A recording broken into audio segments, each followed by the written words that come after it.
Ja, dobrodošli na tem dogodku, okrogli mizi z naslovom Znanost versus tehnoideologija.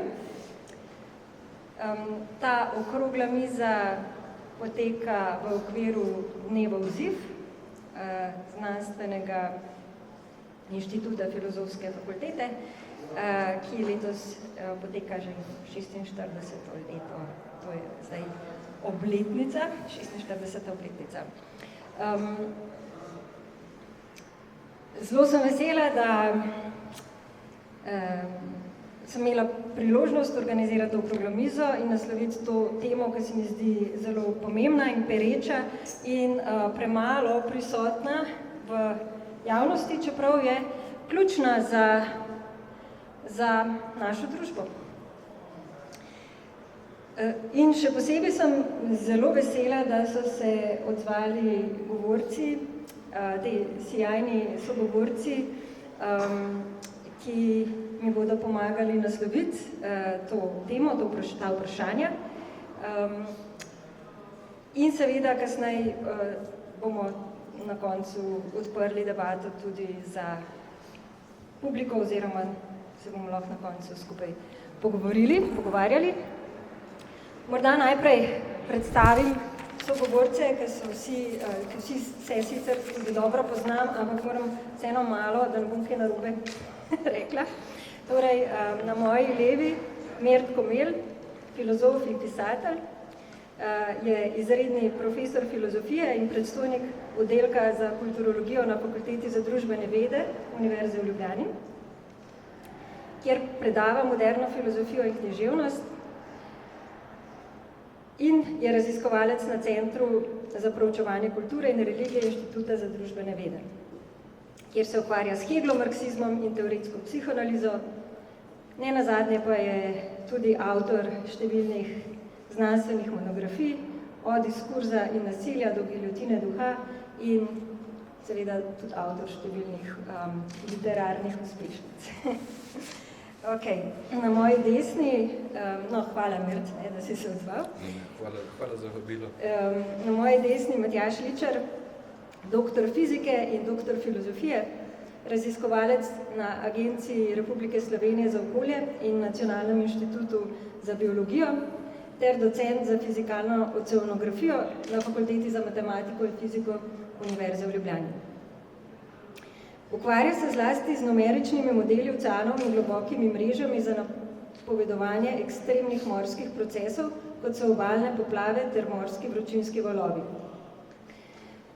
Je avtor številnih znanstvenih del, znanstvenih člankov z področja oceanologije. Sem želela v bistvu navesti nekaj, ampak je bilo preveč zakomplicirano, tako da preveč časa bi vzelo. Ukvarja pa se tudi s filmsko refleksijo, kritiko znanosti in evropsko politično filozofijo in je eden tistih mislecev, ena tistih glav, ki zna zelo dobro povezovati filozofsko vprašanje z znanstvenimi vprašanji. Tako da sem zelo vesela tudi, da si se ti odzval na to vabilo in hvala. Ja, hvala tebi za vabilo. Sem zelo vesel, da sem bil zdaj. No, super. Aleš Mendižovc je raziskovalec na Filozofskem inštitutu ZRC SAZU in seveda sem tudi zelo vesela, da si se odzval temu vabilu.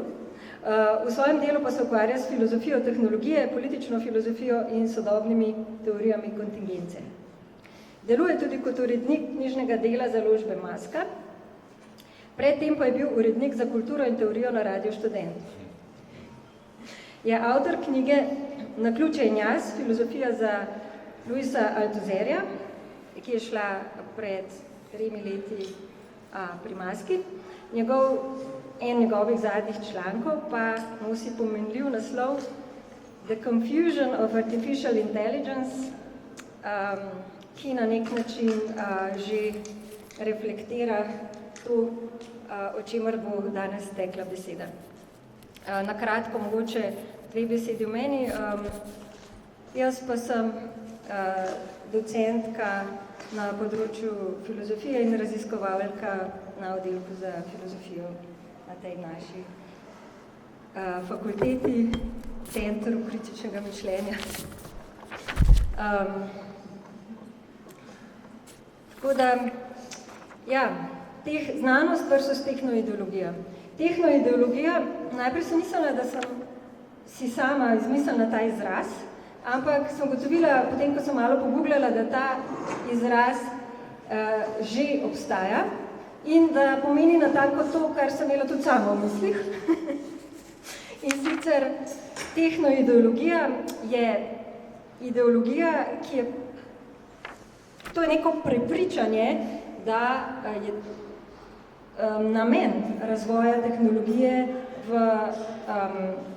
produktibilnosti, profitabilnosti, neskončni rasti in produktivnosti. Se pravi, nek vir tehnoideologije bi danes lahko prepoznali v nekakšnem diktatu Silikonske doline,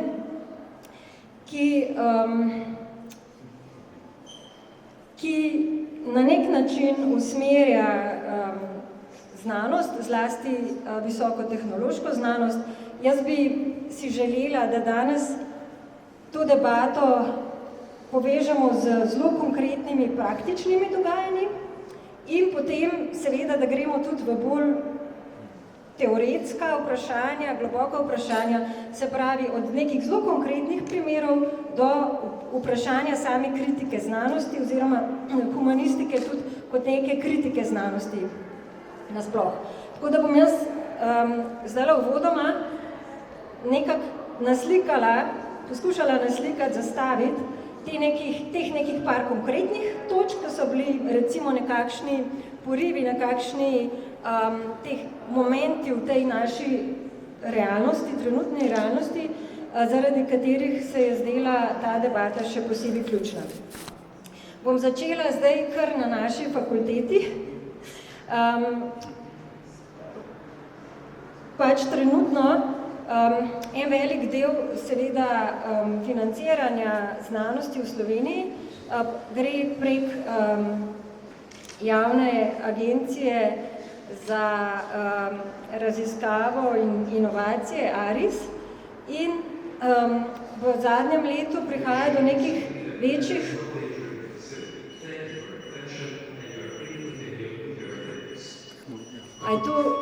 Požarni alarm. Prosimo za pozornost. Prosimo za pozornost. Končano je preverjanje aktivacije požarnega alarma, v objektu ni več prisotne nevarnosti. Zdaj je veliki drugi tehnologija spredovala. O tem govorimo. On govori v nas.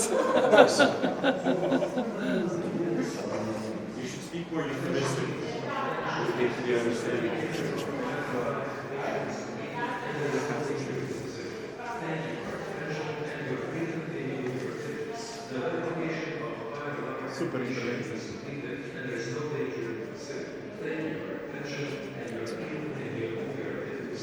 To smo planirali kot del scenografije tega dogodka. Interpelacija.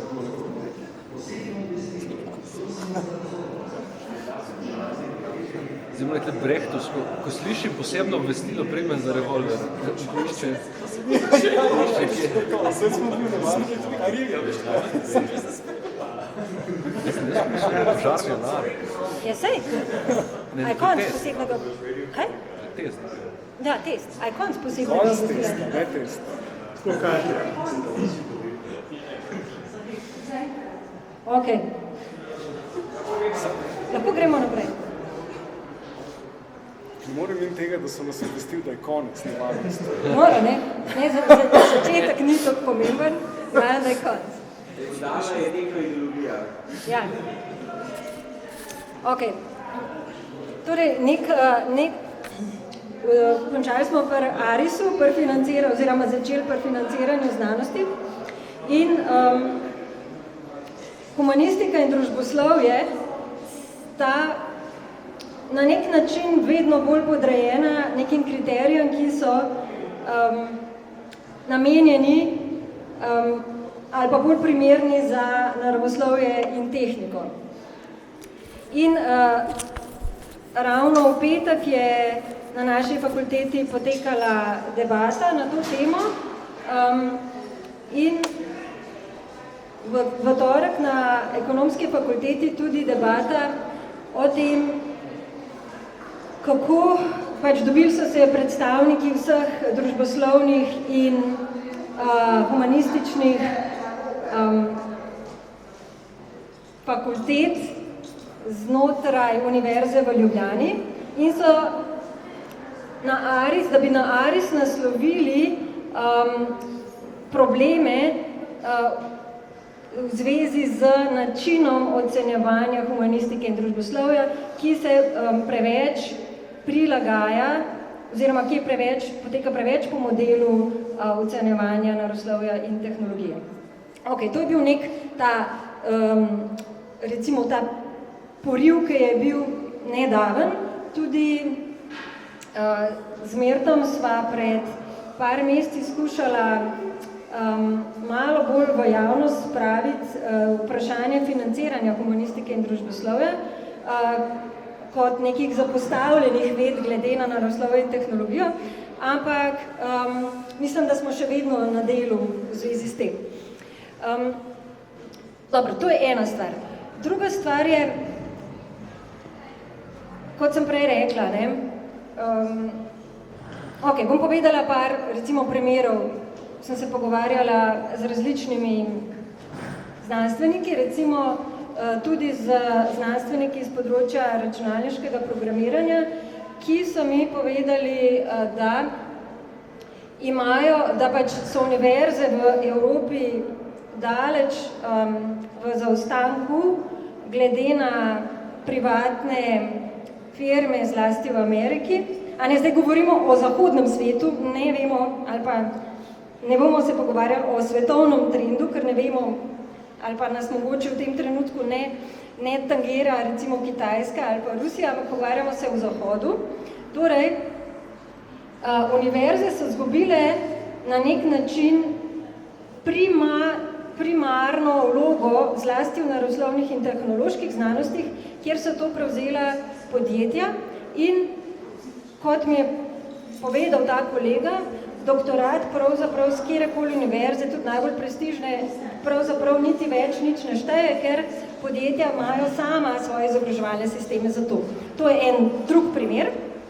Pa recimo nek tretji primer, ko sva bila s kolegom Gregorjem Modrom lani v Ameriki in med drugim tudi na Stanfordu, sva iz prve roke slišala to, oziroma videla to, da je Stanfordska univerza, laboratorij Stanfordske univerze so nekako precej izrabljeni ali pa dirigirani strani Silicon Valley, se pravi Elona Muska in drugih. Tako da na nek način je univerza kot nek dom znanosti od razsvetljenstva do danes začela zgubljati svoje mesto v svetu. Zdaj, seveda s pojavom tehnoideologije, se pravi, z nekim diktatom tega, da se mora tehnologija razvijati v smeri, da bo produktabilna in profitabilna, se znanost, nažalost, razvija v to smer. Zdaj, rada bi izpostavila samo še eno stvar, preden dam mikrofon Mirtu.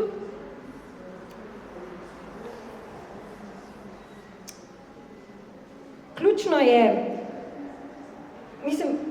en premislek v zvezi z razmerjem med naravoslovnimi in tehnološkimi znanostmi in humanističnimi in družboslovnimi znanostmi je ta, da naravoslovne znanosti nimajo v svoj sistem, niti tehnološke znanosti, nimajo v svoj sistem vpisane kritike same znanosti. Se pravi, opravljajo svojo zelo specialistično, specifično nalogo, ampak najprej sprašujejo tega, v katero smer, čemu ta naloga v nekem širšem kontekstu služi. Medtem ko družboslovje in humanistika pa ravno gradita na kritiki znanosti, se pravi, obravnavata samo znanost kot nek človeški produkt, kot nek proizvod družbe in torej preizprašujeta tudi efekt, učink razvoja znanosti in različne možne poti, ki jih lahko znanost ubere, česar pač naravoslovje in tehnika nimata upisano v svoj sistem. In zadnja stvar, ki rečem, ne bi rada, da ta debata zaide v kakršnokoli jadikovanje. Mislim, da se humanistika in družboslovje ne smeta postavljati v pozicijo prosilcev za azil ali pa prosilcev za denar, ampak morata čim bolj jasno nasloviti kritiko znanosti, se pravi, nasloviti neke ključne probleme v današnji družbi in seveda to narediti skozi kritičen pogled same nase. Ok, to za enkrat. Mirc. Hvala, Mara. Še enkrat hvala za vabilo.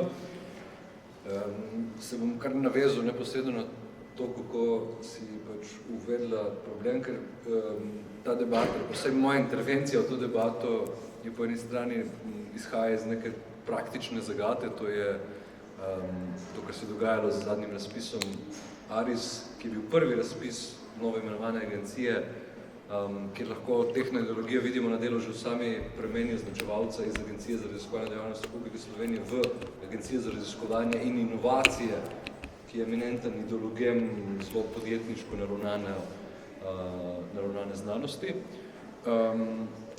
In ta praktična zagata, o kateri govorim, je pač preprosto ta, da vidiš, mislim, jaz sem mogoče že bil del tega novega načina prijavljanja in razumevanja tega, kaj znanost je z prejšnjimi evropskimi razpisi, način, kako so res strukturirali pač tisti prvi razpis lani in tega letos še bolj očitno. Jasno ti daje vedeti, da moraš nekako prilagoditi svojo vedo, svojo disciplino, svojo teorijo nekim tem razpisnim pogojem, kjer je pač se točkuje, zelo praktično gledano, točkuje se više tiste projekte, ki imajo neko večjo aplikabilno, empirično, po možnosti tudi unočljivo vrednost. In v tem oziru, zato pravim, da je to pač praktična zagata, zato ker enkrat, ko začneš ti prilagajati potem humanistične družboslovne discipline takemu modelu, in še zlasti je to vidno pri filozofiji, ne priješ do teh zagat, da se vprašaš potem, koliko se da upogniti, recimo, ne vem, filozofijo v smeri aplikabilnosti, podjetnosti, empiričnosti, če je pa sama veda kot taka naravnana na povsem druge stvari in njena vrednost povsem diametralno nasprotna tem tukaj. Za voljo intervencije danes, ko sem razmišljal o temu in bral vodne besede od Barje, se mi zdi, da imaš prav, da ne smemo pač se autoviktimizirati, ne? In v tem smislu, mogoče bolj kot jadikovanje nad to tehnicizacijo humanistike in družboslovja, da je treba na to odgovoriti z humanizacijo tehnike. In v ta namen sem pripravil pač nekih 4 teoretskih točk, ki nekako naslavljajo to zagato in ta problem.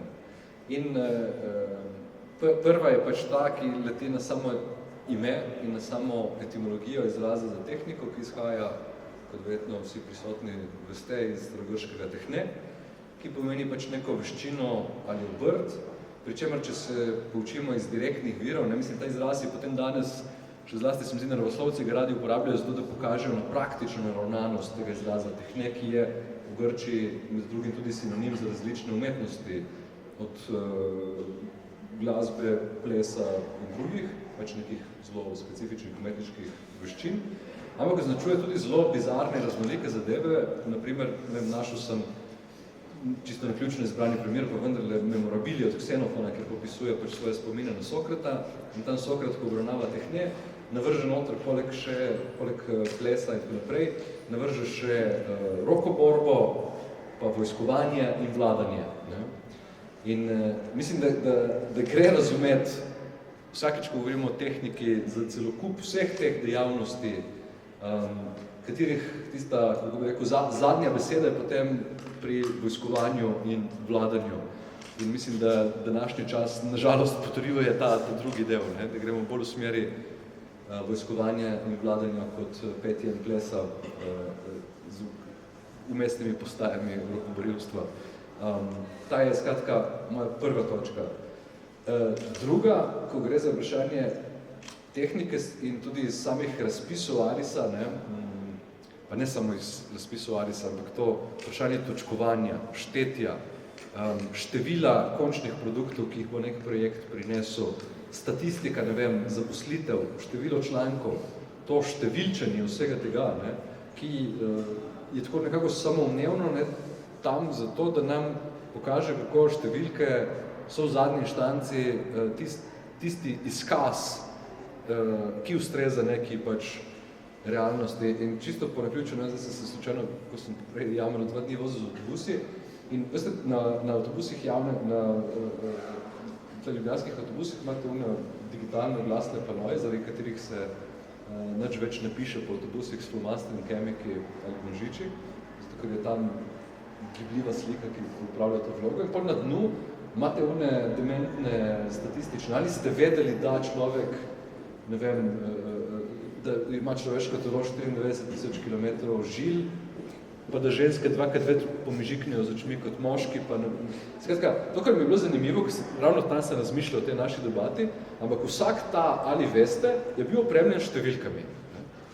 Skratka, neka ta spontana vednost, ki se utemeljuje v tem, da če ti dajo pa neko številko tam, uštevilčijo svojo ugotovitev, da je s tem že avtomatsko bolj preprečljiva, da je to zdaj neka realna reč. Čeprav gre za podatke, ki so absolutno bizarni, pozabiš z isto hitrostjo kot tudi horoskop, ki se vrti na isti ravni tam spodnji pod temi reklamami.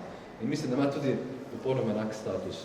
Ampak no, moja druga točka je povzeta iz tega, kar Jean-Claude Milner v več svojih delih v bistvu pravi, in to je, da galilejevska moderna znanstvena revolucija ni bila stvar štetja, pač pa učrkovljenja. Da je bilo učrkovljenje nekega realnega, ki vznikne z galilejevsko revolucijo, ki nadomesti realni empirični prostor z geometrijskim, evklidovskim prostorom, se pravi z neko preprosto povedano abstrakcijo, da to rešuje potem z učrkovljenjem tega, kar se v tem evklidovskim prostorom dogaja. Da to nima absolutno nobene veze z nekim empiricizmom in še najmanj z štetjem. Glede tega, no, mislim, da lahko z prve roke povem, kar sem slišal z druge, ker pač prihaja s fakultete za družbene vede, ki se je zgodovinsko gledano utemeljila natanko z statistiko kot tisto disciplino štetja, ne, in številčenja in tako naprej, ki zagotavlja to minimalno navezavo potem na imenovane trše naravoslovne znanosti, zaradi česar ne bi potem družboslovje bilo bliže tem naravoslovnemu tipu raziskovanja kot na primer humanistika, ampak tisto, kar umanjka, je natanko učrkovljenje. Ne. To je, dobro, malo širša tema, za katero bi rabo cel paper, da bi razložil zdaj, kaj to misli z učrkovljenjem. Ampak pa mogoče najbolj očitno navezavo, in to bo moja tretja točka, navezavo na pač vprašanje tega, da čim govorimo o učrkovljenju, seveda je potrebna neka določena artikulacija, ki je pač označevalne narave in domuje v jeziku. Zelo preprosto rečeno, tudi še tako enostavna formula, kot je Newtonova sila je masa, ker pospešek potrebuje ubeseditev, artikulacijo skozi označevalec, skozi jezik, zato, da se jo lahko razložimo. V tem oziru, zopet sklicujoč se na Milnerja, je seveda lingvistična revolucija bila ne samo nujna znotraj te iste tradicije modernih znanosti, ampak mislim, da je tudi neogiben prerekvizit za vsako znanost, da je lingvistična revolucija, kakor jo inauguriral pač Saussure in potem njegovi učenci in tako naprej, da dela iz lingvistike kot znanosti o jeziku tisto univerzalno znanost, ki v marsikaterem oziru pravzaprav prekaša matematiko, ključno za aritmetiko in geometrijo z njenim začetkom v galilejevski znanstveni revoluciji. In odtot seveda tudi potem od lingvistične revolucije smo samo en korak do strukturalizma in psihoanalize, odkoder moja četrta točka, ki nam ne samo omogoča, ampak mislim, da je narekuje nam dolžnost, da vprašamo tako razumljeno znanost v okvirih tehnoideologije, kaj je pač njena želja. Ne? In pri tem si lahko seveda pomagamo natanko iz tem, kar so bila naša izhodišča, naprimer besedila Arisa, ne? Kjer v bistvu lahko ekstrapoliramo zdaj potencialno par želja, ki nam jih te razpisi kot, kako bi rekel, krona te tehnoideologije narekujejo in tam seveda so zelo jasno stvari artikulirane v smeri, da se ta želja je želja po aplikaciji, ampak tudi mutatis mutandis, pravi dominaciji. V tem oziru je to, se mi zdi, še ena, če že ne odgovor, pa vsaj dobro vprašanje za razpravo in s tem zaključujem. Super. Mogoče ti se ta mikrofon lahko se pridete vsest, so 6 stoli. Ja, jaz vam za razliko od Mirta v glavi precejšnjo kakofonijo, tako da sem si napisal par stvari, ki drugače težko zvoziti. Tako da jaz se opravičujem, jaz bi začel z neko trivialnostjo, ampak mislim, da je mogoče koristno vsem takoj na začetku ločiti znanost od tehnologije. In razlika je po mojem precej jasna, ampak začenjam s tem, zato ker se to pogosto to uporablja kot sinonim. Nekaj od tega sta v bistvu že tudi vidva omenila. Znanost kot recimo Wissenschaft cilja na vednost, ki polje znanosti obenem širi, ampak obstaja znotraj novo začrtanih meja. Tako kot je Foucault rekel, da je avtorstvo hoja po robu diskurza, pač jasno s tem širiš rob diskurza. In znanost ima skratka cilj znotraj sebe. Tehnologija je pa namesto z vednostjo seveda povezana z veščino, danes bi se verjetno rekel s kompetencami recimo, ki so bistveno širše kot sam nekaj tehničnega. In ima po drugi strani za cilj tehnologizacijo ničesa ne tehnološkega, skratka za cilj opraviti neko nalogo, ki je doslej nismo mogli izpeljati, iz kakršnega koli razloga. Skratka, cilj tehnologije leži zunaj tehnologije same. Znanost je tako v najboljšem primeru, v najboljšem smislu sama sebi namen, tehnologija pa ni. In seveda je jasno, da se znanstveni dosežki neprestano prelivajo v tehnologijo, ampak se prelivajo na nek način kot nekaj, čemu je Jon Elster rekel, essentially byproduct, skratka, bistveno stranski produkti. Za ponazoritev, seveda, če bi na začetku recimo 20. stoletja prosili Einsteina, da bistveno izboljša navigacijski sistem, se sigurno ne bi lotil geometrizacije prostora časa, ki je bila predpogoj za to, da smo zdaj lahko uporabljamo sistem GPS.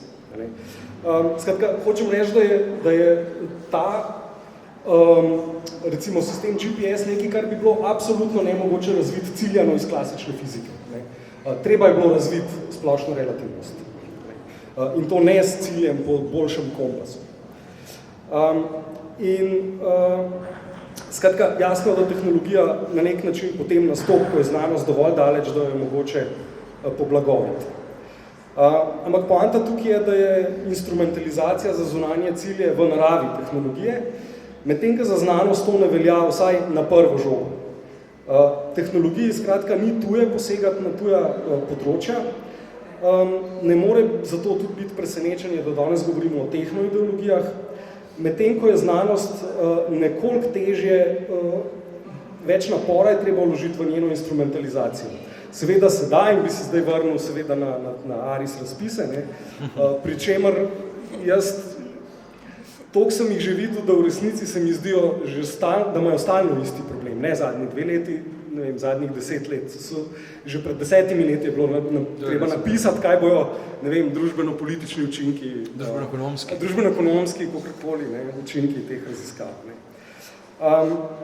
Skratka, instrumentalizacija znanosti je kompleksnejša pa počasnejša. In sicer zakaj?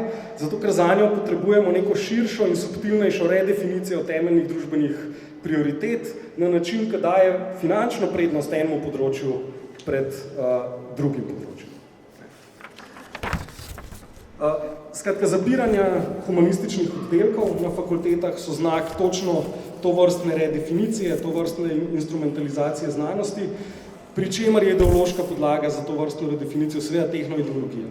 Njeno poveličevanje konkretnih kompetenc pa ne nazadnje podcenjevanje tega, čemur smo nekoč v starih časih rekli klasična izobrazba. Skratka, instrumentalizacija tehnologije je njen modus operandi, instrumentalizacija znanosti pa pač leži v neki bistveno bolj subtilni odločitvi, katera področja temeljnih raziskav bodo pripoznana kot vredna znanstvenih naporov in s tem financirana. Tako da instrumentalizacija znanosti se danes, tudi če se navežem spet na te razpise, ta instrumentalizacija se odvija v določitvi okvirov, znotraj katerih je sicer možno povsem neoporečno temeljno raziskovanje, ampak izven tega pa enostavno ni finančnega zaledja za to. In tudi to so seveda strukture dominacije, kar ve vsak prekarc v akademiji.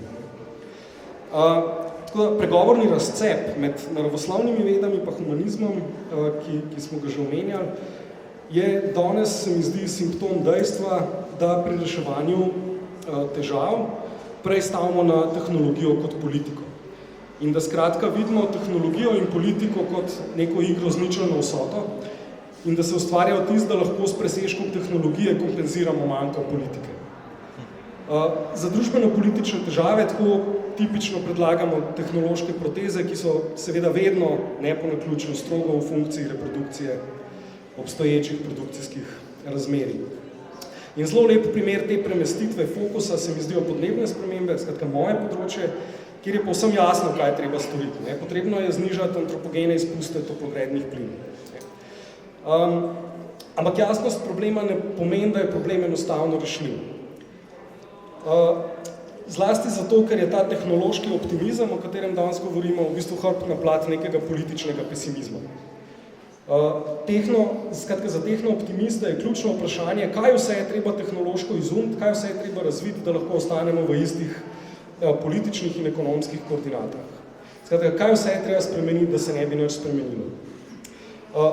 Pred nekaj leti sem bil prisoten na nekem elitnem kalifornijskem dogodku, kjer so bili najvišji kalifornijski politiki, vključno s tedanjim guvernerjem Jerryjem Brownom, pa velika neka imena iz Silicijeve doline. In sem bil šokiran, da je v neki debati, tema osnovna ni bila to, ampak v neki debati je debata stekla v smer, kako bi rešili palestinsko, tako imenovano palestinsko vprašanje. In odgovor, o katerem so absolutno resno razpravljali, je bilo, da bi bilo možno razviti avtonomne otoke, ki bi enostavno plutali po morju, morje ima ogromno površine, in bi pač te ljudi enostavno naselili tja. Ostali bi pa ostala ta famozna riviera, o kateri danes poslušamo. Hkrati so pa vsi te bogataši, ki so bili tam, se tudi strinjali, da bi tudi oni pravzaprav bili zainteresirani, da bi živeli na teh otokih, seveda na drugih otokih, ne na otokih s Palestinci. Skratka, vse te rešitve so se zdele možne in so se zdele dosegljive. Univerzalno zdravstveno zavarovanje seveda ni možno, progresivni davki niso možni, ukinitev davčnih oaz ni možna, zvišanje trošarin in ukinitev subvencij na kerozin niso možni, raj bi dobesedno danes pobegnili na Mars, kot da bi naslovili neke temeljne družbene antagonizme, tukaj in zdaj. Skratka, bom zaključil, ne bi rad izpadel kot tehno-pesimist ali pa kot tehnofob. Jaz mislim, da nove tehnologije nam seveda lahko pomagajo v bolj egalitaren svet ali pa nasprotno v svet, ki bo potenciral današnje antagonizme. In to je tehnologija v tem smislu do neke mere neutralna. In danes se soočamo z neko osupljivo znanstveno-tehnološko revolucijo in obenem z enako osupljivo politično regresijo. In zdaj, če gledamo vse te velike sodobne distopije, kot so Fahrenheit 451, Krasni novi svet, 1984, vsa ta dela ravno kot distopije temeljijo na tanko na tem razkoraku med tehnološkim napredkom pa med sesutjem struktur politične emancipacije. Tako da nove tehnologije sicer niso grožnje same po sebi, ni pa dvoma, da bodo v času političnega primitivizma poglobile neenakosti in družbene napetosti. Zato, recimo, jaz sem bil do neke mere optimist glede fuzijskih elektrarn in tudi konec koncev glede umetne inteligence. In mislim, da o umetni inteligenci se da govoriti res kot o nečem, kar ima dve plati kovanca, dve plati medalje.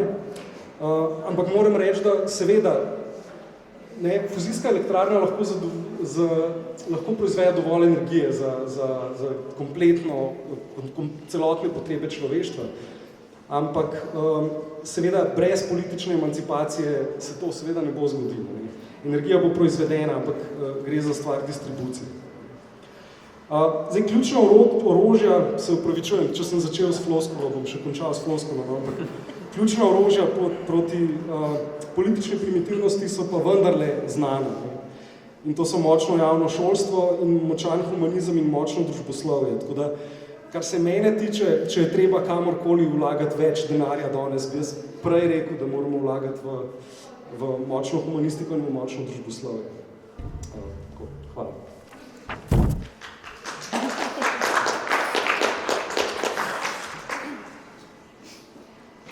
Ja, hvala še z moje strani, Bara. Jaz bom v bistvu probal biti čim bolj kratek in empiričen. Včasih se mi zdi, da te debate so lahko bolj abstraktne, pa ne prideš mogoče tako daleč. Jaz bi v bistvu nekako, kakor si ti izpostavil, ampak mislim mogoče iz drugega konca, kakor si govoril recimo Einsteinu, ker pa, mislim, recimo zanimivo je tudi to, da recimo problem, ki je sprožil recimo te neokritske geometrije, je v bistvu zelo abstraktno. Ne moreš podvomati v Euklidov postulata se dve sporednici sekati v neskončnosti, ali ne? Mislim, ne moreš tega s projektom nekako čist zagrabati. Tako da, kar hočem v bistvu povedati, je tudi to, recimo, ker je nek, kako bi rekel, podton vsega tega spremembe, ki se dogajajo, oziroma ki se zgodile na Arisu, je ena velika razlika, ki se nekako se mi zdi,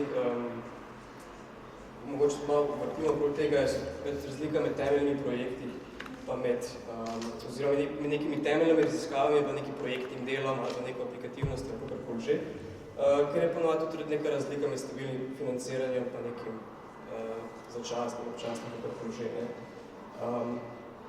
In tukaj se pojavlja en velik problem, kako bi lahko ti sploh od začetka videl, kaj bo stvar, kako bo nek, kako bi rekel, abstrakten koncept imel neko konkretno aplikacijo. V bistvu, kar sem hotel se navezati, je v bistvu mogoče to, kar se ti na koncu spostavil, je recimo zgodovina umetne inteligence, recimo, kot to zdaj hypa na vse, Mislim, to je v bistvu že kar staro področje, mogoče zgodovine znanosti, ne spet tok, ampak pač ima zgodovino.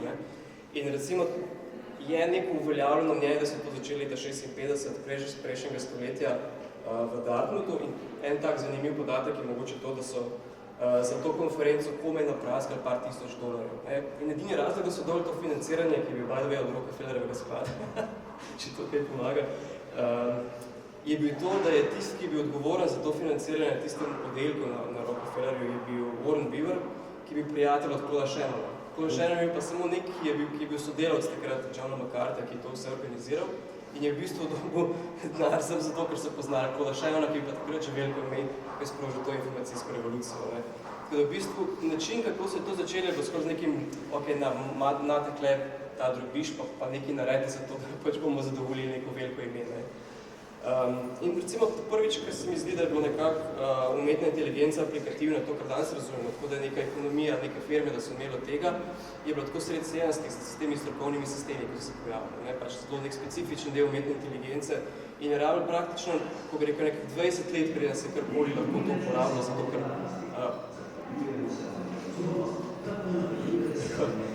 skratka, trajalo vsaj na 20 let. Če pa to daš v današnje okvire, pač ok, dajte mi 20 let prostega dela, pa bom pa lahko nekje razvil neke mogoče aplikacije. In podobno lahko govorimo tudi z nevronskimi mrežami. Ne. Recimo v 60-ih, recimo, no, da je to se začelo s Frankom Rosenblattom v 60-ih, to je bil velik fail, ne, pač to nikamor ni šlo. To je prva arhitektura nevronskih mrež, sicer je bilo zelo vojaški projekti financiran tudi v takšne namene, ampak to je bil fail, to ni šlo. Ne. In recimo ta ideja pa tudi teh nevronskih mrež in globokega učenja in paralelnega procesiranja, karkoli že, in tudi tega backpropagation algoritma, ki je to danes znan, ne, za česar je Geoffrey Hinton dobil pa tudi to Nobelovo nagrado, to se je začelo tudi konec 70-ih, pa čez 80-ih se to razvijali in to, kar je na koncu prevladalo, zakaj je danes toliko uspešno, pa to, mogoče malo pretiravam, ampak en zelo pomemben faktor je bil to, da so zamenjali procesori. Šli so iz CPU na GPU-je, da je lahko tisti famozni Alex Nate zmagal tisto tekmovanje in pokusil se ostalo med inteligence. Ne moreš pretiravati. Brez GPU-jev ne bi. Je še neka zgodovina, ampak ja, to, da so samo povečali moč procesiranja, je bilo ključno, da je bila ta tehnologija kar naenkrat operativna in aplikativna in da imamo danes milijarde, ki se investirajo v ne. In to je pač zelo, kako bi rekel, zelo tak idiotski dodatek, ki bi pa bistven, ne. In tega ne moreš planirati naprej, ne. In tukaj tudi hočem povedati, ne moreš vedeti, kdaj bo neka, tudi če smo na področju tehnologije, ne moreš vedeti, kdaj bo neka stvar zares aplikativna. Ne? In zato se mi zdi, da je res vredno podarjati, tako da pač ne moreš imeti tudi nekih projektov, ki greš z enega in drugega, ki si bolj tudi malo zmišljuješ neke probleme pa neke rešitve, ne? Ki so, bi rekel, malo izreti potegnejo, če smem. Druga stvar, ki bi pa še dodal, pa v bistvu še nekaj, kar se mi zdi, da je treba mogoče poudariti, no, da ne gre samo za to, da ni aplikativno in da mora biti temeljno. Po mojem je celo hujšno, moramo celo kontraaplikativni biti. In recimo filozofija se mi zdi je imela neko takšno vlogo. Recimo, če ostanem na tem področju, ne, treba včasih razmisliti, a res hočemo razviti določena orodja. Mislim, da smo prišli do neke točke v znanstvenem in tehnološkem razvoju, ki to ni več tak hec. Mislim, resnici smo ga že prečili, verjetno 80 let nazaj, ne, verjetno vem, na kaj se referiram. Ampak moramo se zavedati, da ne sme biti tudi vse aplikativno. Moramo imeti neko distanco do tega, v kaj se lahko nekaj razvije. Ne. In ponavadi se recimo tudi, kar se ponavadi dogaja, je to, da boš apliciral neko recimo filozofijo na znanost in boš temu rekel etika. Ne. Ampak tudi tukaj je neka logika, recimo, kako se samo neko aplikacijo naredi. Ne. Tudi etika ima recimo neke korenine, ne vem, v ontologiji, kakorkoli že, in tudi tukaj rabiš neko zelo močno, kako bi rekel, družboslovje, kot ste rekel, humanistiko, da sploh lahko resno kritiko narediš. Ne.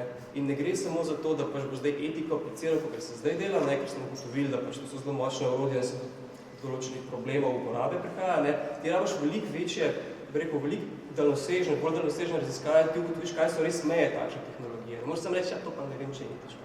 Ne. To vse je. Super, najlepša hvala za vse, kar ste odprli. Jaz bi mogoče zdaj spet naredila eno protipostavitev na eni strani, pač slovensko situacijo, na eni strani pa radikalne posledice, ki ste jih že nekako odprli, pa bi šla rada še malo v to smer. Recimo neke radikalne posledice teh revolucij, ki smo jim danes priča, in znajo kar precej spremeniti naš svet v relativno kratkem času. Se pravi, najprej slovenski kontekst, čisto na hitro še. Na nek način je problem, po mojem problem Slovenije, da seveda bolj ko kopira neke evropske mehanizme na različnih ravneh, ne samo na ravni financiranja znanosti, ampak posod, bolj se pač podreja vsem tem stvarim, o katerih smo zdaj govorili. Evropa pa se seveda na nek način kopira ameriške sisteme. In čemur smo, recimo, nekdo je rekel, kdo je že to rekel, moj prijatelj Zach Sievers, tudi doktor filozofije je rekel, on je iz Chicaga, ko pridem v Slovenijo, je tako, da bi prišel 10 let nazaj, da bi se zavrtel čas za 10 let nazaj, pa gledam, kaj se tukaj dogaja. Ne? Rekel, ko sem bil prvič tukaj pri Mertovem projektu, da je bilo to 2018, vi sploh še niste telefonov uporabljali, mi smo bili pa skozi gor, ne? Zdaj smo pa mi že toliko naprej, vi ste pa neki pač fazi nazaj. No in kaj se zdaj dogaja v Angliji, zdaj pretresa to naš humanistično polje pretresa novica, da namerava Kingston College pač Kingston University, ena najpomembnejših univerz v Angliji, ki je v bistvu center njihovega kritičnega mišljenja, namerava zapreti celotno humanistiko, pač enostavno ukiniti humanistiko, kar pomeni ukiniti najprej, kar se tiče nas filozofov, center kritičnega mišljenja, kritične filozofije, kjer so predavajo imena, kot so Butler, Balibar, Malabou, se pravi zvezde filozofskega sveta in pač te, ki so dejansko tudi premikajo meje mišljenja, predvsem pa kritična misel, kritika tega, kar se dogaja. Na nek način bi lahko rekli, ukinja se kritika, ukinjajo se polja, ki so kritične do tega, kar se odvija na ravni pač, rečemo, tehnologije in naravoslovja. Ampak vprašanje je seveda, kaj je vzrok. Vzrok nikakor niso finance, kar, tako sem prebrala, rečemo, iz prve, druge, tretje roke, ne? Skratka, to so objavili profesori, ki tam predavajo, pa bo zdaj izgubili službo, skratka, ta univerza je bogata in ima dovolj denarja za humanistiko, ampak vzroki so nekje drugje, verjetno so vzroki v manjku opisa, manjku zanimanja. Ampak zakaj? Kje smo? Ne? Tukaj smo zdaj v tem začaranem krogu, ne? Kot je rekel Matjaž, vedno je problem v končni fazi v samem šolstvu, v samem osnovnem šolstvu, ne? V tem, kako ti vzgajaš mišljenje, kako vzgajaš družbo in kako vzgajaš neko politično zavest. Ne? Tako da, evo, temu smo priča danes. No, hoče reči, da Slovenija pa je na nek način še oaza, glede na recimo Zahodno Evropo, zlasti pa glede na Ameriko, kjer je kritično mišljenje možno, kjer je možna svoboda govora, kar v Ameriki se na glas za mizo v lokalu o Palestini ne da več pogovarjati. Ne? Mislim, to se ni dal že pred enim letom, zdaj pa mislim, da še manj. Pa tudi v marsičem drugem, poleg tega, da pač rečemo leva misel v Ameriki nikakor ne naslavlja, kot si že ti rekel, ne naslavlja razredne razlike, naslavlja pač recimo vse te probleme identitete, feminizem, gender, pa te stvari. Razredno vprašanje je pa tabu tema. Skratka, Slovenija, malo sem gledala zgodovino financiranja znanosti in pa je Slovenija imela nekak dva pika, rečemo, dva vrhova, kjer je glede na bruto družben proizvod bila znanost najbolj financirana. En je bil konec 70-ih let, eden je bil pa takoj po osamosvojitvi. Mislim, okrog osamosvojitve, od 89 nekak do 91-92. Takrat je doseglo financiranje znanosti več kot 1% bruto družbenega proizvoda, potem je šlo pa nekako počasno vzdolj in zdaj smo na 0,6%. Ne? Se pravi, gre kljub temu, zdaj najbolj nedavne spremembe pa so, pa grejo seveda spet na boljše, ker je pač recimo trenutna, mislim, nov zakon o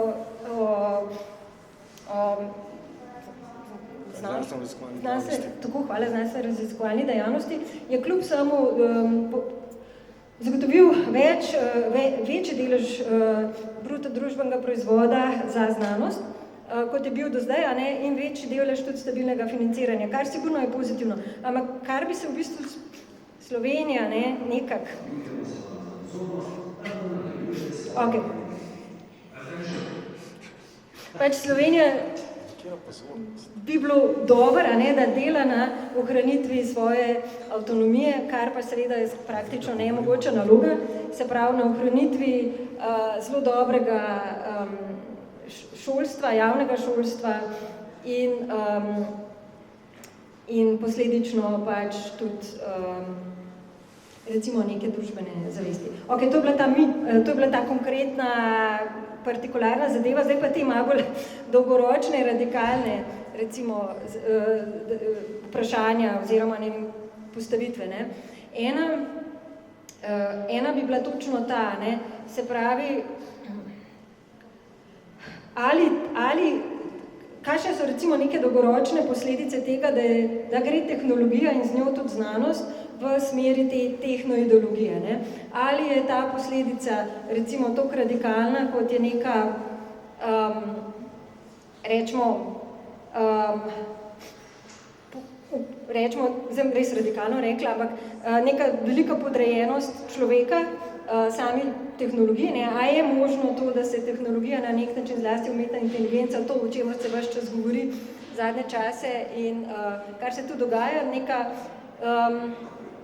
neka vse večja avtonomija umetne inteligence in pač, kar bi znal biti en problem, drug problem bi znal biti pa tudi ta, da je tehnologija, ki je zaenkrat še ne fizična, ne, ampak lahko dobi tudi fizične oblike.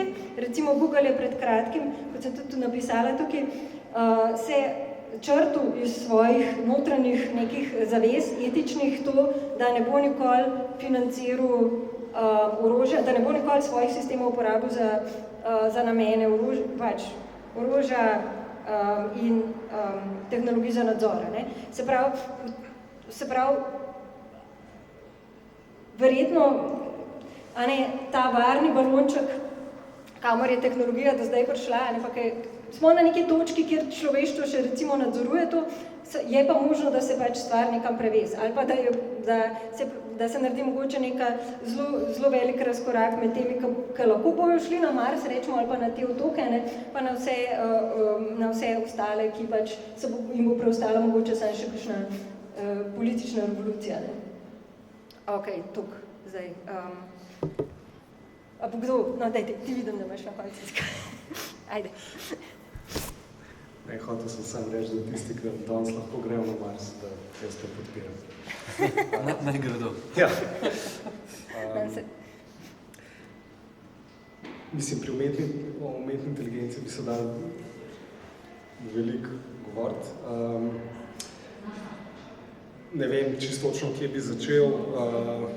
Jaz moram reči, da osebno jaz sem podcenjeval, koliko hiter bo ta razvoj, kljub temu, da se v bistvu s temi algoritmi ukvarjamo že od leta 2010. Ampak kot je Aleš omenil, preboj se je zgodil z GPU-ji, tista mreža, ki je on omenil, AlexNet, pač ne bi mogli realno natrenirati na procesorjih, recimo osebnih računalnikov. Pol je šlo pa to tako hitro, da je bilo popolnoma nemogoče slediti. Tako da jaz sem do neke mere v zadnjih letih ekstrapoliral, kam bo ta tehnologija lahko prišla in sem se vedno zmotil, vedno sem pač podcenil, tako da zdaj ne ekstrapoliram več nič. Tako da zdaj, če ljudi, ki so, kot je Jeff Hinton, to zelo skrbi, mislim, da je to dober razlog, da nas zelo skrbi. Poleg tega, ne vem, če se spomnite, Sam Altman, direktor OpenAI, je imel pred časom skupaj z direktorco razvoja IBM-a zaslišanje v ameriškem kongresu, pa še nekdo je bil zraven, ampak se zdaj ne spomnim točno.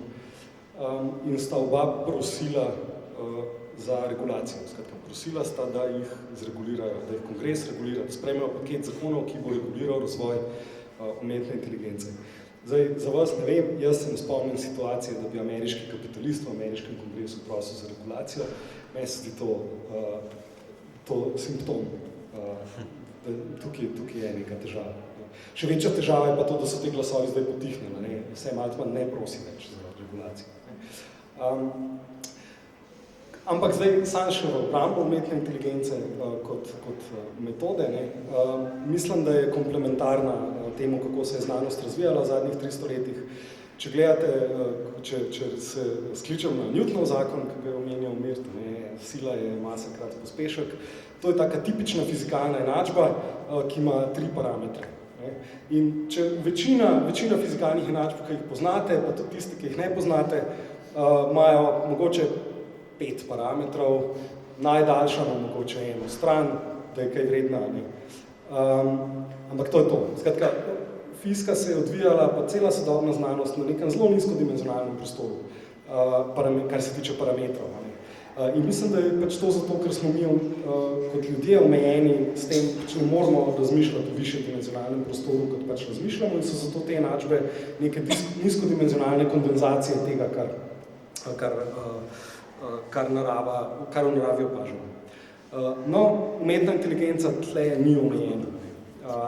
In zato lahko rešuje neke probleme, kot so protein folding ali pa probleme v atmosferski fiziki ali pa kjerkoli, ki so, tako da jih pač zapopade v nekem milijon-dimenzionalnem parametrskem prostoru.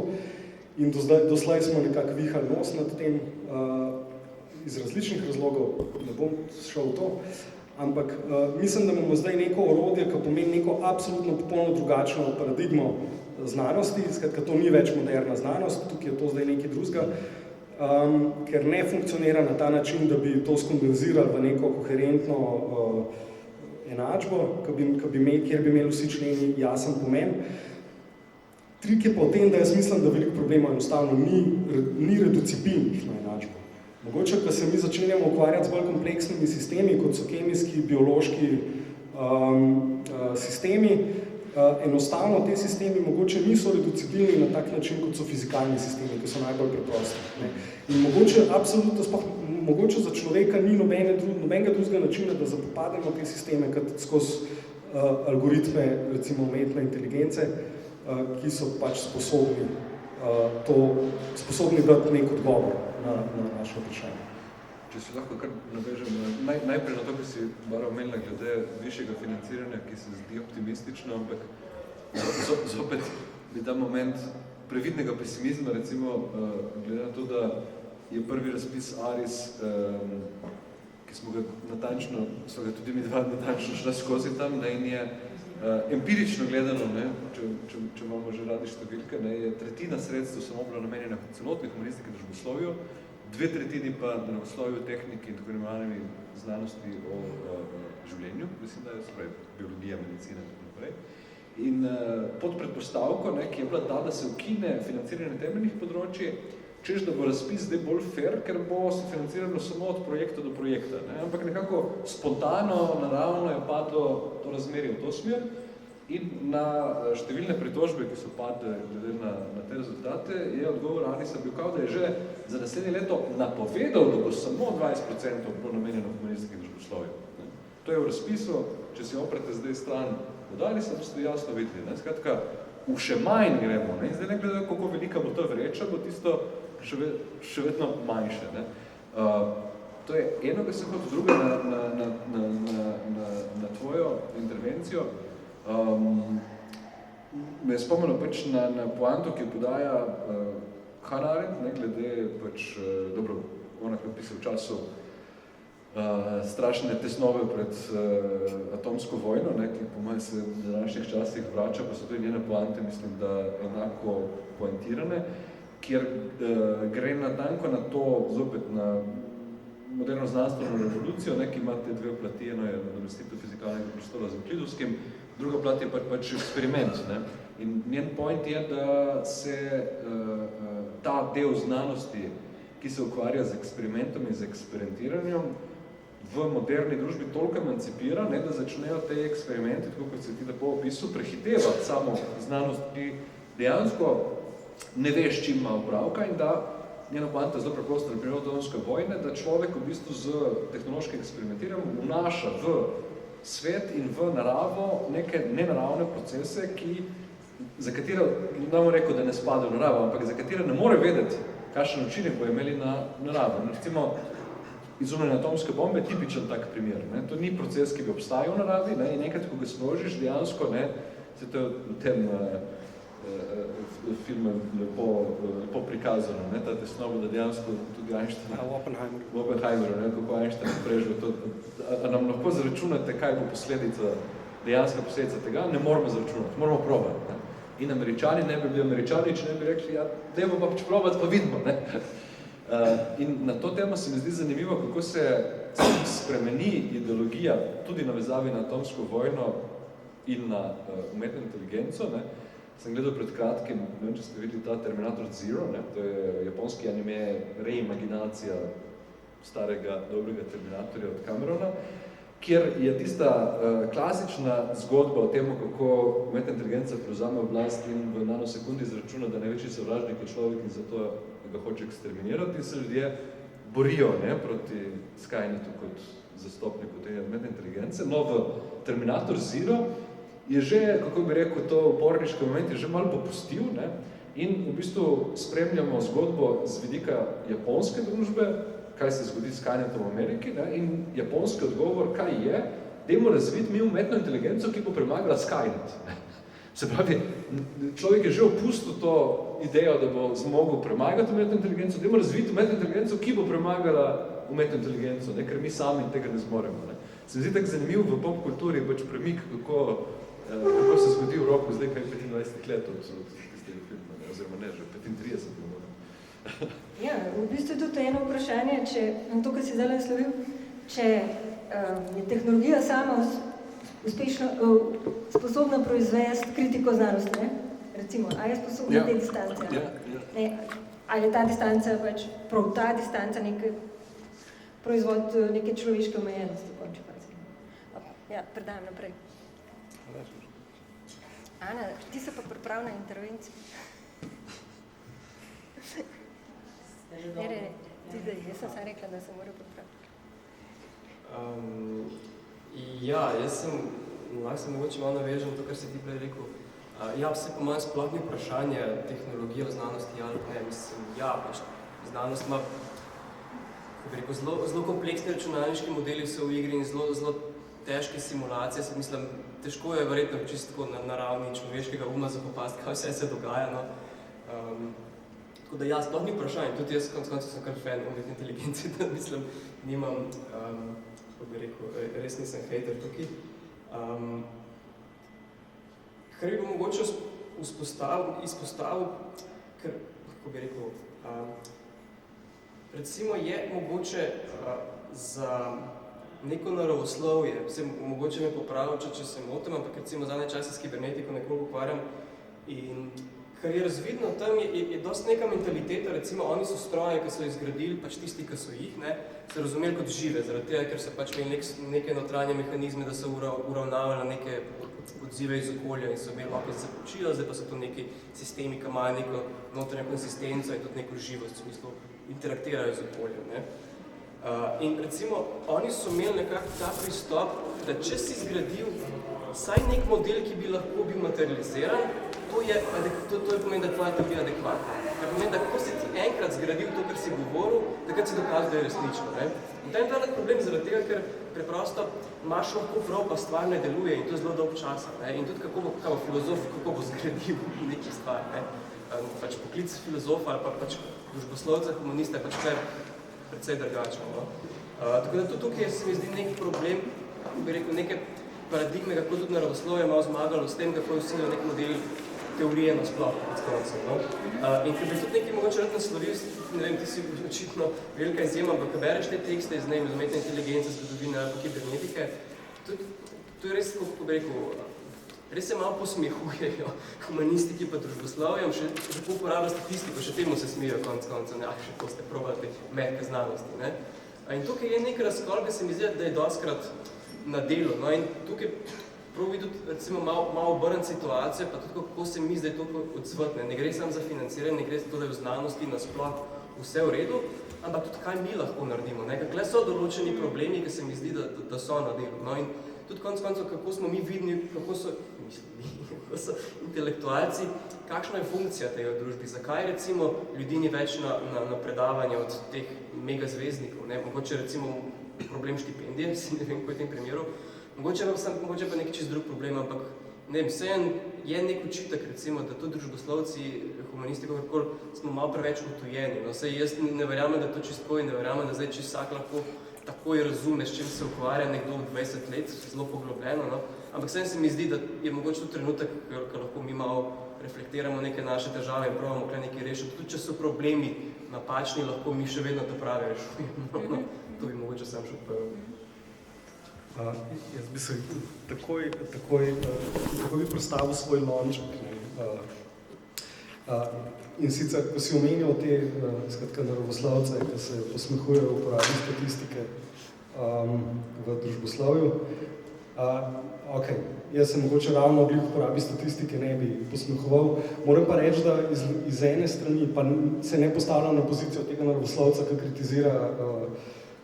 kritizira apropriacijo metodologij naravoslovja v družboslovju, ampak meni se zdi to res slabo. Meni se zdi, da si je družboslovje, ne toliko humanistika, ampak družboslovje naredilo res medvedjo uslugo, ko so pristali na to igro, da so se začeli družboslovno informatiko in da so začeli pač kodificirati svoje področje na način, kot to se počne v naravoslovju. Tako da, tle mislim, da je bilo pa družboslovje popolnoma nereflektivno. Jaz dam mogoče samo en kratek odgovor na vprašanje, zakaj, mislim, morda je odgovor, zakaj je vedno manj ljudi na predavanjih, recimo filozofskih predavanjih, zvest na Kingston University. Verjetno ta, da mladi vejo, da je treba preživeti in nekako to poslušajo že od osnovne šole naprej, da poslušajo in izkušajo na svoji koži, da enostavno tam, kjer bo denar, tam, kjer se bo dalo preživeti, pa ne samo preživeti, ampak celo dobro živeti, ker vrednota, največja vrednota otrok, vidim, 10-letnikov danes je denar, pač to je vrednota, nobene druge vrednote ni. Ampak hkrati pa vidijo, res, mislim, hkrati pa radikaliziramo, seveda tudi so kakšne hopefully, ampak hkrati pa vidijo tudi to, da dejansko pač ni služb, Mislim, čisto konkretno, zelo praktično razmišljam, so tudi tako praktično usmerjeni. Enostavno, tudi če jih to zanima, bojo to delali v prostem času, bojo gledali podcaste in tako, ampak študirati bojo šli pa kaj, kar jim prinaša negaranta. Se pravi, tukaj spet ta začaran krog, pol nimamo takih študentov, se pravi, nimamo niti učiteljev, ki bi učili mlade, vedno manj imamo kritične misli, in vedno bolj je recimo naravoslovje plus tehnologija, oziroma to dvoje v povezavi, ti si ful dobro to razliko vzpostavil znanost versus tehnologija, vedno bolj gresta v neko smer, kjer ni mogoče postavljati neke recimo distance z vidika družbe enostavno. Jaz bi na to temo citiral Roberta Fowlerja iz knjige Zakaj se splača živeti, ki pač tam lepo analizira, kaj se dogaja, kaj se je zgodilo v bistvu v Avstriji z bolonjsko reformo. In na kratko rečeno pač ima tam zelo efektiven stavek, ki bi rad citiral, in to je, da iz mladih delamo idiote in potem se čudimo, ko se začnejo dejansko obnašati kot idioti.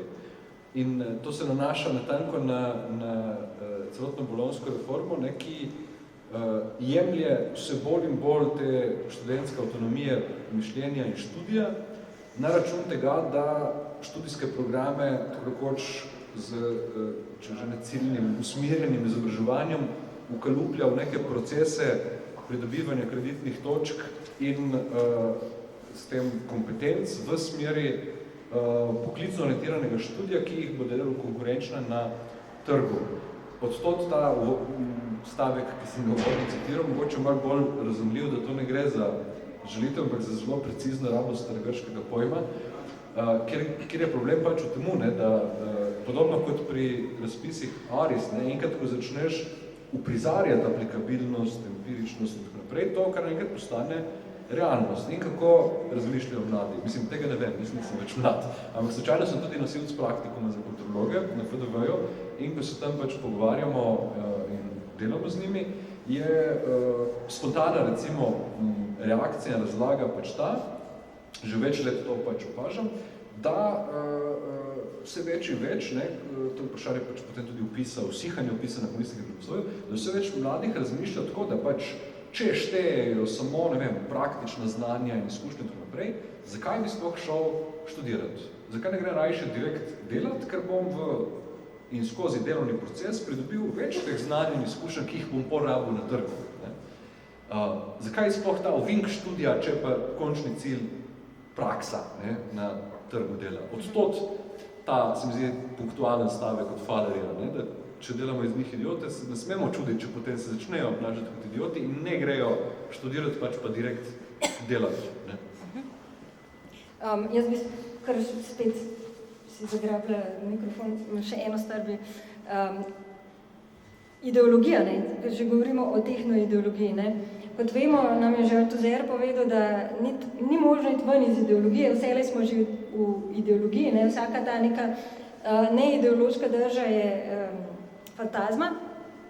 Se pravi, zdaj me zanima v bistvu dvoje, ne, eno je razmerje tehnoideologije, se pravi, v bistvu tehnologijo, če rečemo za eno besedo financializacija sveta, ne, pač družbe rečemo, financializacija, ne, se pravi, algoritmi, ne, so vseeno zaenkrat naučenja, ne, se učijo, algoritmi se učijo, ampak učijo se skozi neka navodila, ne, se pravi, koliko je v bistvu ta tehnoideologija že projicirana v te algoritme, ne, koliko bo sama v bistvu umetna inteligenca narejena po modelu Elona Muska, ne, njegovih možganov, recimo, zdaj pretiravam, sem nekaj delam, pač bližance za to, da si bolj plastično, ne, pač rečemo, to ne, nisem mislila tega seveda.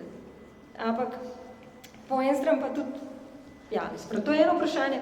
Drugo vprašanje pa je, ne, se pravi, edina možna, po mojem, kritična drža je to, da si ti sposoben razumeti različne ideologije, oziroma pač, da živiš, deluješ skozi različne ideologije, da recimo si, ne vem, v Ameriki, pa živiš tam, pa vidiš, kako tam sistem deluje, pa greš pa, ne vem,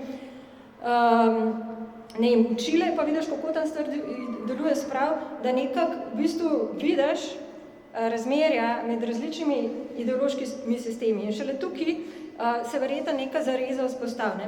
In vprašanje, seveda, Marxa, a je danes Marx, ne, še pertinenten, a je Marx danes lahko še ključ za kritiko tehnoideologije ali ne.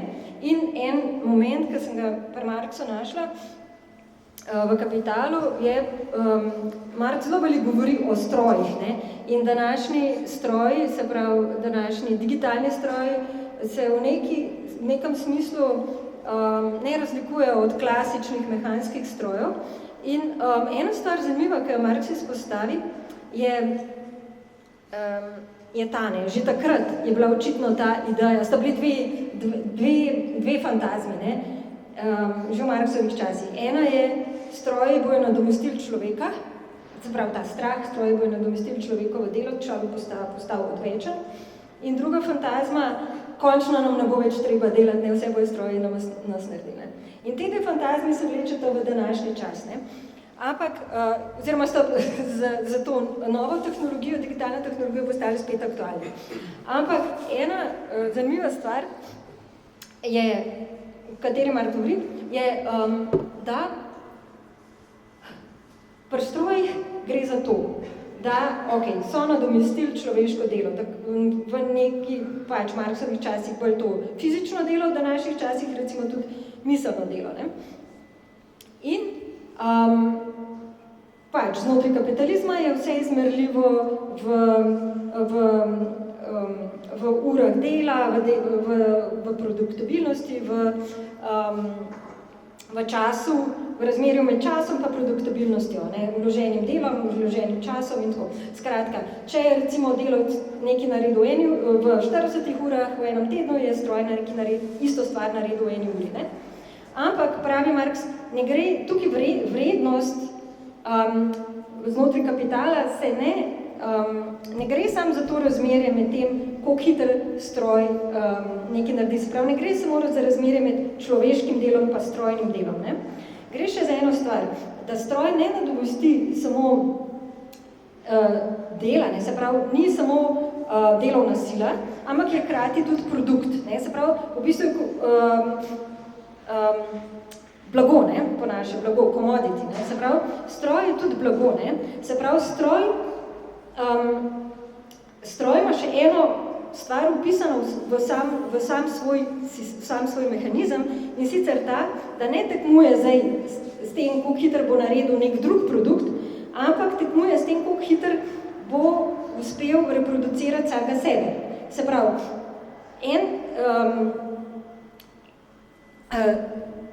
Se pravi, en stroj, ki dela zamaške, bo moral biti čim boljši v tem, da naredi še boljši stroj, ki dela zamaške, še hitrejši, še bolj učinkovit. Poleg tega, da bo nadomestil tudi človeka.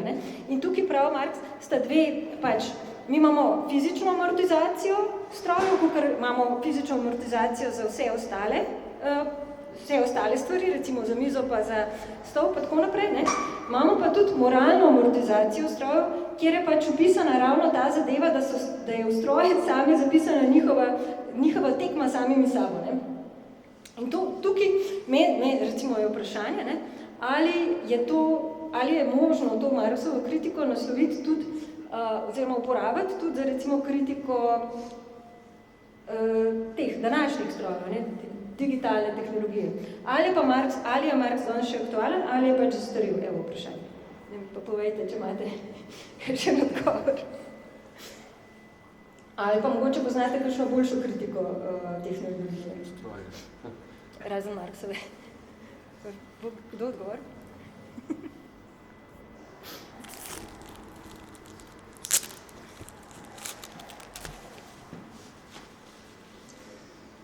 Mislim, kako bi rekel. Marx po mojem ni zastarel. Zdaj, verjetno težko razumeš umetno inteligenco, če štartaš iz Marxa, ker pa vse je nek, kako bi rekel, nek čez zgodovinski razvoj, ki se je zgodil. Ampak, mislim, kako bi rekel, to, kar si rekla, recimo, se to vsak ekonomist načeloma ve, samo oni tako računovodstvo preprosto reče temu stroški amortizacije, ne bojo v nekih razlik delali in vsak ve, da ko boš imel, ne vem, nekega Apple ali pa nekega Maca, kakorkoli 1 leto ali pa 2 leti, veš, da bo takoj, ko bo neka nova verzija prišla, da to zastara in tudi, če nekako čisto dobro funkcionira, je bolj manj zasmetila. Saj na ravni neke produktivnosti, ki diktira kapitalistična ekonomija. Kar je pa mogoče, je pa, kako bi rekel, nujna neka marksistična perspektiva, saj iz tega vidika, recimo to, kar se zdaj dogaja s sodobno tehnologijo, od ChatGPT-ja do DeepSeeka, recimo, koliko je bilo tukaj nekega norega odziva, ki na neki tehnološki ravni ni nič spremenil. DeepSeek ni nič boljši od ChatGPT-ja, oziroma nikle neke prave spremembe. Kar je pa dejansko bilo tak velik učinek, pa zaradi tega, ker so špekulirali, če bo OpenAI zaradi tega imel velike probleme, kaj vse malo naredil. To je bila edina relevantna debata tukaj. In tukaj je recimo takšna perspektiva zelo nujna, da se loči, kako bi rekel, kaj je nek tehnološki razvoj na čist neki tehnični ravni, kaj pa je recimo nek produkt nekih čist kapitalističnih machinacij, ker se je kle konc koncev to nekako razvil. Mislim, tudi ta cela zgodba o tem, da je to odprtokodno, pa ne vem kaj. Mislim, sam ne bo take revolucije naredil, ker se nekako to obeta. Mislim, ChatGPT še vedno zastonja, kaj bi rekel. Tako da jaz bi rekel, da neka marksistična perspektiva na to se mi zdi kar nujna. Je pa res, da samo razumevanje nekih strojev pa nekih sprememb, ki se na naravni tehnologiji zgodili, pa moč malo težji, ko neposredno to apliciraš. Ampak v nekem smislu celotna teorija da neko perspektivo, ki je kar nujna. Ja, malo smo se načkali. Spomnil sem se vmes, da sem razmišljal, tako tista ta referenca Marksova, ki si jo imela, pa sem skoraj prepričal, da tam se sklicuje na Aristotela, ki v politike mislim, da citira prvi spev Homerjeve Iliade, na koncu tisti prizor z bogovi, kjer jih strežejo avtomati, ki jih je naredil Hefajs. In na tisti prizor se sklicuje, zato ker je emblematičen v temu, da so grški bogovi bili nek, recimo temu, ideal dobrega življenja, kjer je ključno to, da jim ni treba delati. Ni treba pa jim delati, zato ker imajo na tako te avtomate Hefajsa, ki jih strežejo. In Aristotel iz tega potegne politično poanto, da bo sužen in s tem sužensko delo in s tem delo kot tako ukinjeno, ko bojo stroji lahko delali namesto nas.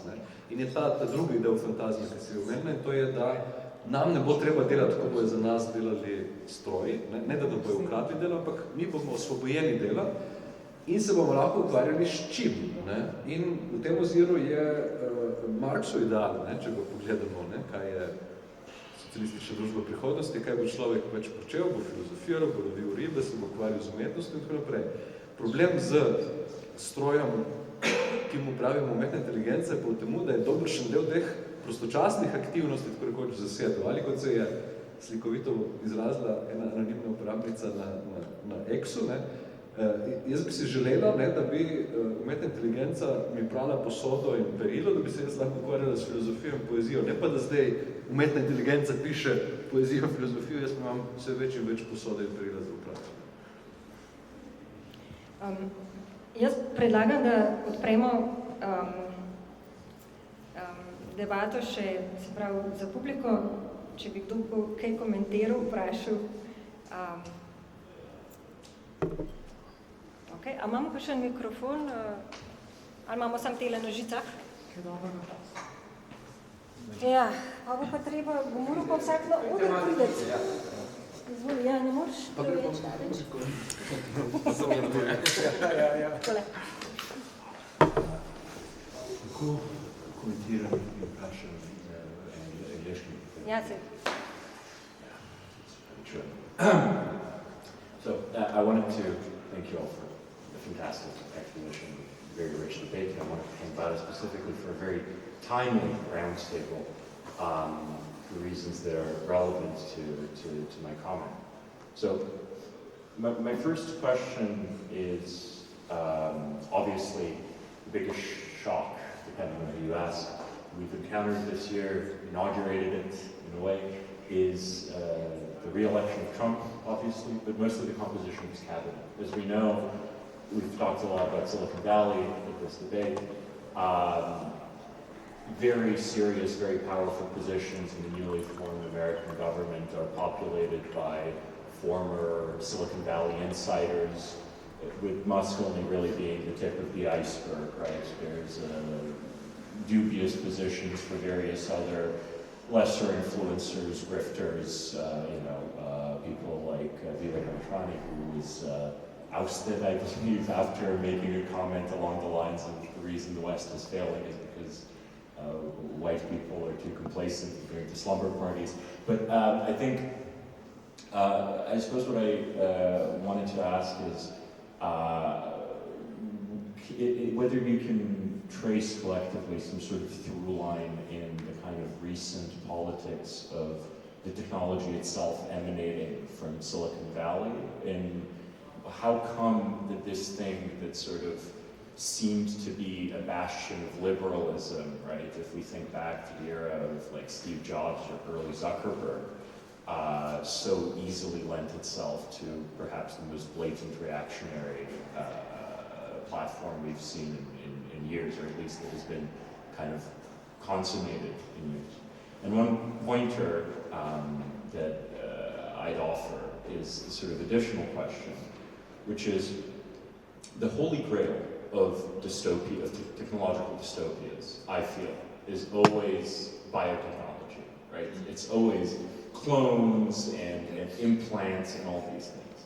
Why do you think that we have seen basically none of that? I mean, you know, there's the Musk brain implant, but that's broadly regarded as like a joke, right? There's the Theranos, which was just a massive scam, but was nonetheless the largest sort of biotechnology offering of Silicon Valley in the last few decades. Why do you think that we see these huge strides sort of in the computational and fintech financial aspects of technology, even, you know, transportation, city infrastructure? To your point about floating cities in Palestine, I'm sure at least a few of the people present in that meeting in California were stakeholders of, I think, one of the 3 floating island startups that I know IPO'd around the same time. You know, so I guess 2 questions then, right? How do you think, or how do you account for this political seeming transformation of Silicon Valley from a supposed, at least like in terms of, you know, media presentation, bastion of liberalism, to now all kind of falling in line behind Trump and Yeah? And the other being how come biotechnology is seen as the holy grail both in dystopia and utopia, how technology is so underrepresented. I would love to hear your answer because you seem to know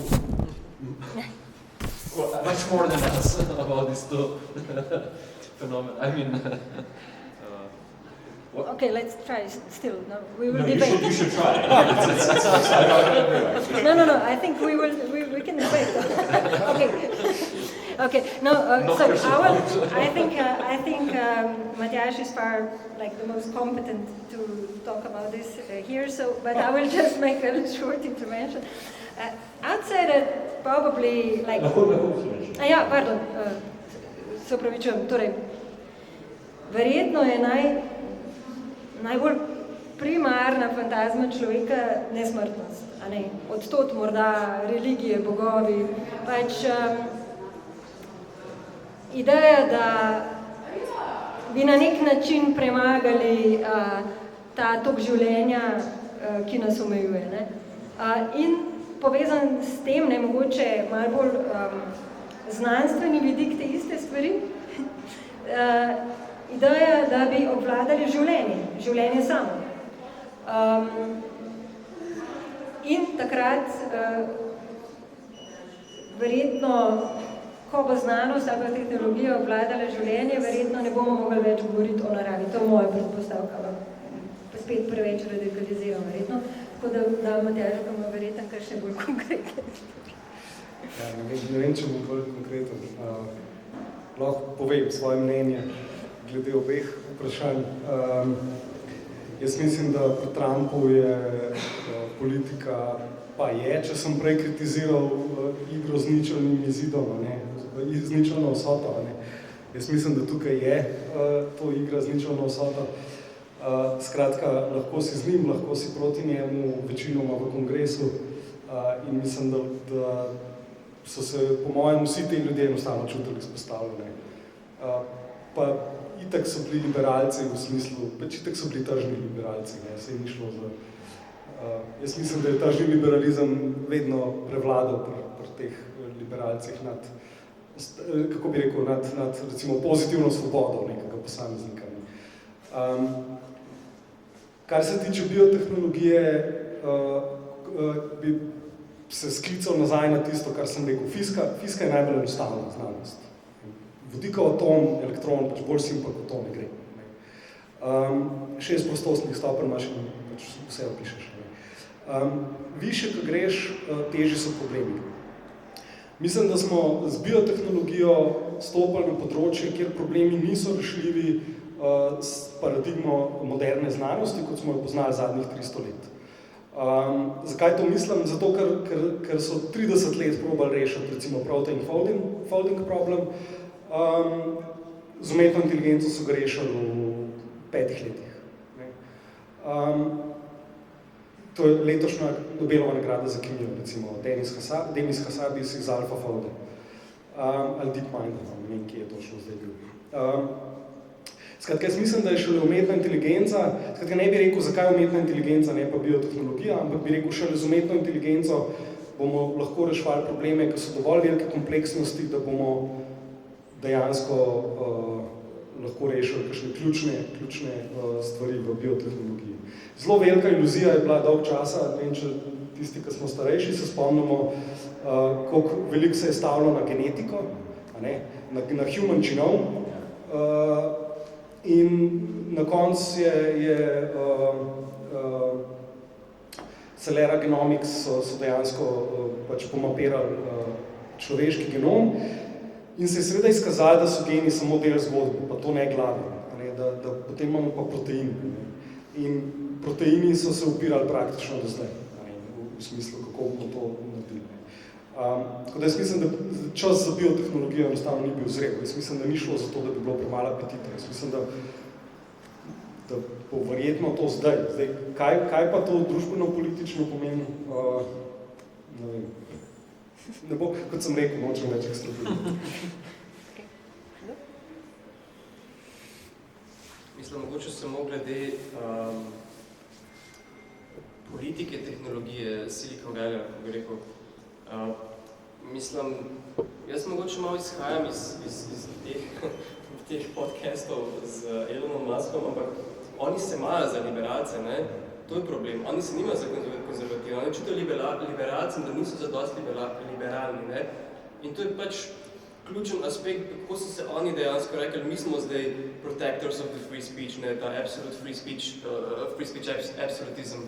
To, ne? In recimo Musk dejansko izpade kot najbogatejši zemljan, kot kontrakultura. On izpade kot tisti, ki je kupil največjo platformo, ne? Pač največjo družbeno omrežje, zato da je lahko šel proti državni regulaciji in osvobodil govor. On se tako nastopa z Joe Roganom, recimo. Ne? In on je prav vrhunec tega diskurza, da so oni zdaj tisti, ki bojo prenesli to glavno svobodo. Ne? Tako da jaz bi rekel, da gleda liberalizem na neko bizarno potencijo ali pa neko preverzijo, če hočeš celo. No?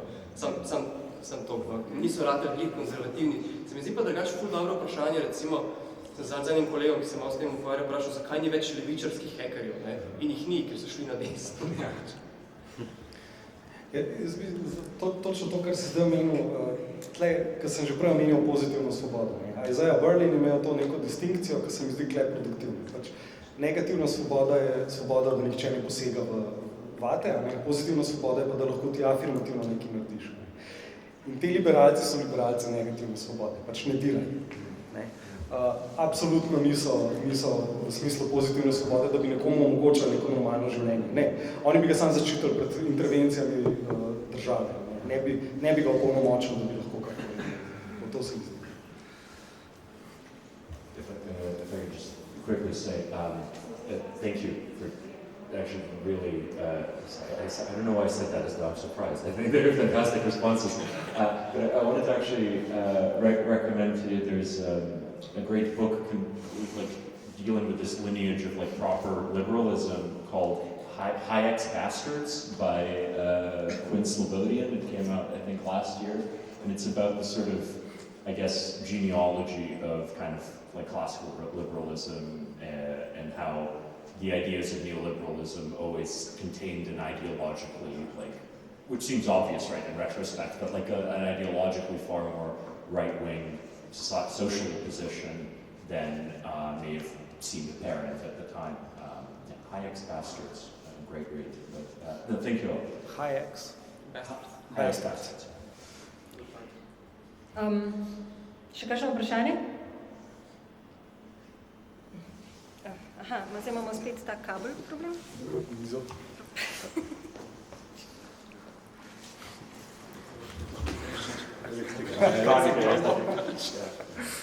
Osnovno vprašanje glede liberalnosti pa libertarnosti. Torej, mi vemo, da obstaja osnovna zadeva. Če govorimo, je problem produkcijskih faktorjev. Kapitalizem ima pač zadevo, da zaslužuje, vezan na presežno vrednost. Ker je padla že zdavne politična ekonomija ni zgodovinskega diskurza. Torej, na osnovi česa bojo delali analizo, če imajo, kako bi rekel, luknjo v razumevanju. Prvo ima problem, da se ni seznanil, drugič ne razume, tretjič pa ne bo nikoli dojel. To je prvi, kako bi rekel, krog. Drug krog je vezan pa na to, da je tehnološki napredek na vzhodu enormno so naprej. Jaz bi lahko govoril o mehaniki še od Babbagea, pa bi lahko še celotno zgodovino flip-flopov pa tako naprej razlagati, kako smo sploh do čipov prišli. Torej, v tem trenutku niso več bistveni niti superračunalniki, ker so naredili kvantne čipe. Recimo, zdaj je Zhu, Chong, tretja verzija, je enormno prehitil ameriške zadeve. Deep State ima drugo, kako bi rekel, dimenzijo. Torej, Amerika sloni na dolarju. Dolar je iz nič ustvarjena zadeva, ki generira obresti. In Amerika sloni na tem, da je od rojstva zaslužena oseba, ki mora plačevati šolski sistem. In potem tam pa 40-45 letu sploh splava ven iz rdečih številk iz bankrota, potem pa tam do 70. leta, ali pa do 60. da se mu začne, kako bi rekel, delati. Glavna poanta je vedno, kje je prosti čas. Torej, cost-benefit analiza vedno uči o na eni strani efektivnosti, to je produktivnost, na drugih pa o strostih. Torej, zdaj, ko govorimo o kiborgu, kibernetika je že, kako bi rekel, mešanica organizmov človeških, to je kiborg, da je vam prišel zadeva. Ostali so pa roboti, ker izhaja iz ruske besede rabota, delo. Ampak to je zibelka torga, ker v osnovi sploh ni več dela. Mednarodnizacija dela, International Labour Organization, izredno vodi distinkcijo, definicijo, storilnost, rezultat, konkurenčnost, dobro upravljanje. To ima sploh delovno pogodbo, zdaj so zaposlitvene. So sluge, uslužbenci so serva servitus. Iztlej izhaja osnovni problem razumevanja. Hvala. Ja, super komentar. Hvala. Še kdo?